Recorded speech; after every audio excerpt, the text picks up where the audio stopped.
ఆత్మహత్యలు చేసుకునే పిల్లలు శవాలు మోసినా నేను నిరుద్యోగుల శవాలు మోసన్నా ఉద్యోగులు ఆత్మహత్య చేసుకునే శవాలు మోసినామన్నా నిరుద్యోగులు ఆత్మహత్య చేసుకునే శవాలు మోస్తామన్నా ఆడలు ఆత్మహత్య చేసుకునే శవాలు మోస్తామన్నా అన్ని శవాలు కేసీఆర్ పాలన మోస్తామన్నా మేము. కానీ కేసీఆర్ కుటుంబంలో ఎవ్వరు కాలేనాడు. అయ్య ముఖ్యమంత్రి, కొడుకు మంత్రి, బిడ్డ ఎమ్మెల్సీ, అల్లుడు మంత్రి, వాళ్ళ అన్న కొడుకు ఆయన ఎంపీ. కానీ తెలంగాణ 10 సంవత్సరాల ఒక్క ఉద్యోగం కేసీఆర్ అనే 100 మంది శిక్షపడక కేసీఆర్ పాలన. ఇవాళ పోటీగా వచ్చి పెద్ద పెద్ద సీరియల్ పెట్టి హైడ్రా హైడ్రా హైడ్రా అని చెప్పేసిపోతున్నాడు. హైడ్రా పాపం కాంగ్రెస్ కు పక్కా కూడా తగ్గుతారు కూడా. ఇలా కాంగ్రెస్ లో హైడ్రా పెట్టి పడుతుంది. ఇవాళ ఎన్నికలప్పుడు ఏం చేశారు మీరు? కేసీఆర్ మీద కోపంతో అందరూ కాంగ్రెస్ పార్టీకి ఓటేశారు. కాంగ్రెస్ పార్టీకి ఎందుకు ఓటేశారు? ఇలా 6 గ్యారెంటీలు తులం బంగారం ఇస్తారు. ఇచ్చింది నాకెవరికైనా? 2,500 రూపాయలు మహిళలకు ఇచ్చిందా? 4,000 రూపాయలు పెన్షన్ ఇచ్చిందా? విద్యార్థులకు విద్యార్థి భరోసా కార్డు ఇచ్చిందా? ఉద్యోగాలు ఇచ్చిందా? రైతులకు రైతు భరోసా ఇచ్చిందా? ఇలా పెన్షన్దారులకు పెన్షన్ ఇచ్చిందా? ఇలా ఫీజు రియంబర్స్మెంట్ ఇచ్చిందా? ఆరోగ్యశ్రీ పైసలు ఇచ్చిందా? ఇలా ఏమి ఇలక లాస్ట్కు ఉచిత బస్సు అన్నాడు, బస్సు రాజ్యాలు పెంచాడు. ఇలా ఆటో డ్రైవర్ల బతుకులు మొత్తం బర్బాద్ చేసి పడేసి ఆటో డ్రైవర్ల బతుకులు. ఇలా ఇవన్నీ అడుగుతారని చెప్పి కాంగ్రెస్ వాళ్ళు మళ్ళీ ఏం చేసిండు? తురుకోలో ఓట్లు కావాలన్నట వాళ్ళకు. ఇలా హైడ్రా పేరుతాడు రేవంత్ రెడ్డి సార్, కేటీఆర్. ఇలా నేను చెప్తున్నాను, మీరు నమ్మండక మమ్మల్ని నమ్మండి. ఇలా పేదల ఇళ్ల మీదకి హైడ్రా తీసుకొస్తున్నారు, పేదల ఇల్లు కూస్తున్నారు, హిందువుల ఇళ్ల మీదకి హైడ్రా తీసుకొస్తున్నారు. కూల్చిన ఇళ్ళని హిందువులే, హైదరాబాద్ తో కూల్చిన ఇళ్ళని హిందువులే. ఒక్కసారి మాకు ఓటేసి గెలిపించండక. హైడ్రా చెరువు కబ్జా చేసిన ఎంఐఎం పార్టీని ఫాతిమా కాలేజ్ పక్కా కూల్చేస్తాం, కూల్చి బద్దలు కొడతాం. ఫాతిమా కాలేజ్ విద్యార్థులకు అన్యాయం జరగకుండా వాళ్ళకు వేరే కాలేజీలో అడ్మిషన్ ఇప్పించే బాధ్యత మరి. ఆ ఫాతిమా కాలేజ్ కూల్చేసి అక్కడ మీ షేక్పేట అందరికీ ఇలా ఇల్లు కట్టించే బాధ్యత మాదక్క. మీ అందరికీ ఇల్లు కావాలంటే అక్కడ 2,40,000 ఇల్లు ఇచ్చినాక మోడీ గారు మీ అందరికీ 2,40,000 ఇల్లు ఇస్తే 10 సంవత్సరాల కేసీఆర్ ఒక్క ఇల్లు ఇవ్వలే. ఇలా 2 సంవత్సరాల కాంగ్రెస్ పార్టీ వచ్చి ఒక్క ఇల్లు ఇవ్వలే. మరి మోడీ గారు ఇచ్చిన 2,40,000 ఇల్లు ఏడవేనే అక్క ఒక్కసారి ఆలోచించండి. మోడీ గారు ఇచ్చే బస్తీ దవాఖానలో పైసలు వీళ్ళే అని చెప్పుకుంటారు.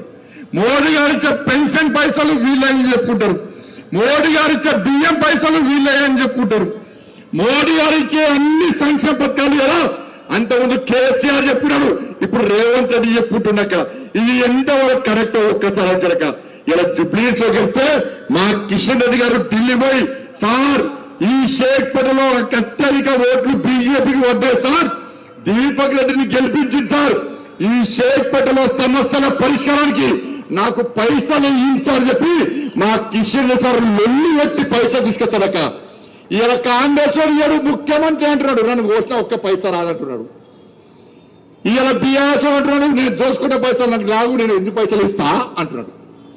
ఇలా ఇచ్చేది ఉడక, ఇచ్చేది నరేంద్ర మోడీ గారు. ఇవ్వాలి ఇచ్చిన పైసలన్నీ నరేంద్ర మోడీ గారే, కానీ ఏదో ఫోటో పెట్టారు. ఇలా తెలంగాణ రాష్ట్రంలో జరుగుతుందక. ఇవన్నీ పోతే నేనేమో అభివృద్ధి మాట్లాడుతున్నా. ఇలా ముఖ్యమంత్రి ఏమంటున్నాడే, ఇటుపక్కకు తుర్కొని పెట్టుకుంటాడు, ఇటుపక్క తుర్కొని పెట్టుకుంటాడు, మధ్యలో ముఖ్యమంత్రి టోపీ పెట్టుకుంటాడు, ఆడ క్యాండిడేట్ ప్రదేశ ఆయన టోపీ పెట్టుకుంటాడు, ఈ పక్కన ఇద్దరు తుర్కొని అని అవుతున్నారు. ఈ పిచ్చోదారు భయ్, మేము టోపీ పెట్టుకుంటలేము, వీళ్ళు టోపీ పెట్టుకుంటారు భయ్ అని వాళ్ళు అవుతున్నారు. వాళ్ళు అలా తెలుసు, పిచ్చోళ్ళని తెలుసా, పిచ్చోళ్ళని తెలుసు. ఏమంటారు తెలుసాక, నేను ఒక్కసారి అన్నాక పెద్దమ్మ గుడి కూలితే కట్టిస్తా అన్న తప్ప కట్టి అనలేదా? గట్టి చెప్పాలి, అక్కడ గట్టి చెప్పాలి. నేను రోడ్లు ఇస్తా, మోర్లు కట్టిస్తా, లైట్లు ఇస్తా, పెన్షన్లు ఇప్పిస్తా, రేషన్ కార్డులు ఇప్పిస్తా, బియ్యం ఇప్పిస్తా, తులం బంగారం మెడలు వంచి కాంగ్రెస్ మెడలు వంచి ఇప్పిస్తా అన్న. నేను మాట్లాడితే ఈ కేసీఆర్ కొరకు టిట్టెట్టిలో ఢిల్లీ పోయి ఇగో బండి సంజయ్ వస్తాడు ఊకే గుళ్ళ గురించే మాట్లాడతాడు అని. నేను గుళ్ళ గురించి మాట్లాడే ఇప్పటిదాకా అంటే మళ్ళా ఆడ ఎప్పొచ్చిందా ఈడిగా చేయమంటారు తెలుసా? లేదు జుబ్లీస్ లో మమ్మల్ని గెలిపియండి, మొత్తం శ్మశానం చేస్తారు, జుబ్లీస్ కట్టిస్తాడట. వాడి సొంత పైసలు పెట్టి శ్మశానం వాటికి తుర్కోలో కట్టిస్తాడట. ఏడ కట్టిస్తాడట? ఈడికి వచ్చిందిరా ఇక్కడ ఆర్మీ వాళ్ళ జాగా కబ్జా చేసి తుర్కోలకు శ్మశాన వాటిక ఇస్తానొస్తే ఆర్మీ వాళ్ళు తీసి ఫలా చంపి పడేసారు. అక్క ఇళ్ల మధ్యలో శ్మశానం కూడా బతుకుతారా మీరు బతుకుతారా అక్క? మీరు బతుకుతారా? ఇవాళ బీఆర్ఎస్ వాళ్ళు కాంగ్రెస్ వాళ్ళు ఏమంటారు తెలుసా? కేటీఆర్ ఏమో నేను నా సొంత పైసలతో శ్మశాన వాటిక తుర్కోలో గట్టిస్తా అంటున్నాడు. రేవంత్ రెడ్డి సార్ ఏమిటంటే ఈ షేక్పేటలో ఉన్న పార్కులన్నీ శ్మశానం చేసి పడేస్తా అంటున్నాడు. మీకు గుళ్ళుగా ఉన్నా శ్మశానంగా ఉన్నా? గుళ్ళు అయితే ఇటైన ఓటు నెంబర్ 1. శ్మశానం కావాలంటే అటు ఇటు ఎటన్నా వేసుకోరు, ఎటుగా వేసుకోరు. గడ గుడి ఊల్చిరక, ముత్యాలమ్మ గుడి ఊల్చిరక, పెద్దమ్మ గుడి ఊల్చిరక, ఇప్పుడు గెలిపిరక పెద్దమ్మ గుడికి పక్కా ప్రారంభోత్సవం చేస్తాము.